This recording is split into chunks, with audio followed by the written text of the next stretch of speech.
Sorry, I thought you were starting at 10, so I was just going to come for 5 minutes to introduce the temple. So we call it the Elders Temple. I think yesterday in my talk I mentioned that I hinted at how it had come about. So in the build-up to the Iraq War, I, like many other people, felt that this war was going to be a dreadful mistake.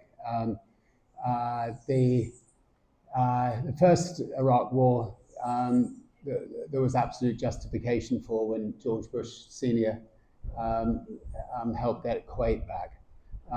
But the second Iraq War was based on 9/11 and sort of whipping up patriotism because of 9/11.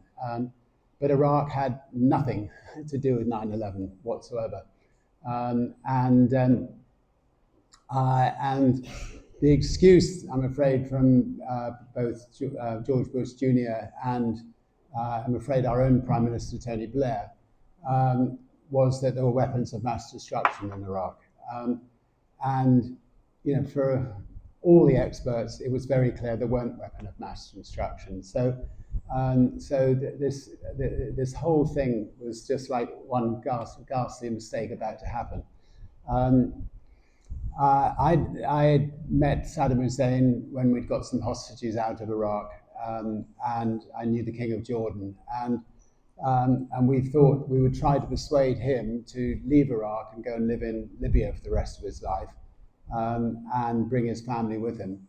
And in that way, the excuse for the war, we felt, would have been taken away.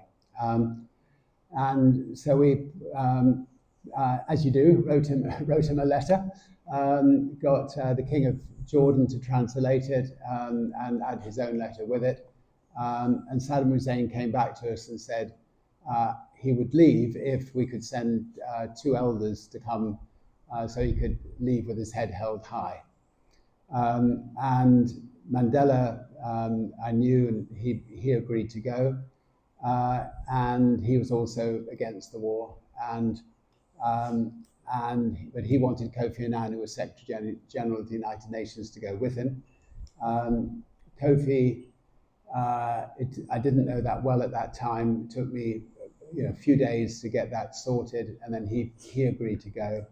And then the plane went to South Africa to pick up Mandela, and that same day the bombing started in Baghdad, and sadly the rest is history. Iraq got invaded, and it was sadly a war that has created so much knock-on effect in the Middle East. ISIS got formed by all the Sunnis that were displaced and sacked. Syria came out of it, and all the misery there. And it was not as big a mistake as, in my opinion, the invasion by Putin of Ukraine, where he was just trying to grab somebody else's land and keep it forever. But it was a ghastly mistake. Anyway, it got me thinking, if 2 elders can potentially stop a war, maybe if we could get together the 12 most respected men and women in the world, and have them try to intervene on conflicts before they get out of control. And Mandela agreed to be the founding elder,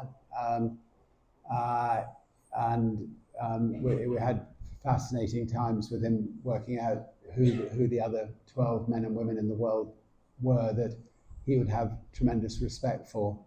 And so he appointed Archbishop Tutu to be the chair of the elders, Kofi Annan to be another elder, President Carter from America, Mary Robinson from Ireland, Gro Harlem Brundtland from Norway. Where's somebody from Norway here? Oh, yep, sorry. And Aung San Suu Kyi from Myanmar. Anyway, an incredible group of men and women. and we ended up building this temple for them. They meet here on occasions. They have, they have managed to stop some conflicts. They failed to stop some conflicts in Kenya. There was a horrible conflict developing when an election the public thought the election was rigged, and people were just literally being burnt to death in their homes by rival tribes. And Kofi, Archbishop Tutu, Gracia Michelle, who's another elder, who's Nelson Mandela's wife, and the president of Tanzania went to Kenya. They got the leader of the opposition and the prime minister, and they went out to a game reserve for 2 weeks, and they banged heads together, and the coalition government got formed. And Kenya has not only been peaceful ever since, but it's now a flourishing country. But it could have gone horribly wrong. And if you can actually intervene early on in the stage of a conflict, before egos get out of kilt, then that's a very good thing. Ukraine, in my opinion, is the only war since the Second World War that we are justified in supporting. Vietnamese War was a terrible mistake. Robert McNamara, who was the Secretary General for America,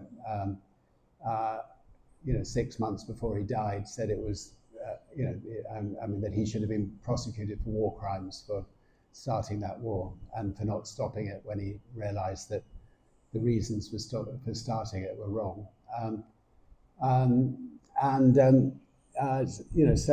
Obviously, hopefully wars can be a thing of the past. I thought they were going to be a thing of the past in my lifetime. But there are, the occasional justified war. We have to make sure that we support people. I just got a very, very short video, I think, of Mandela just on the opening in South Africa of the Elders, and then I'll let you get on with it.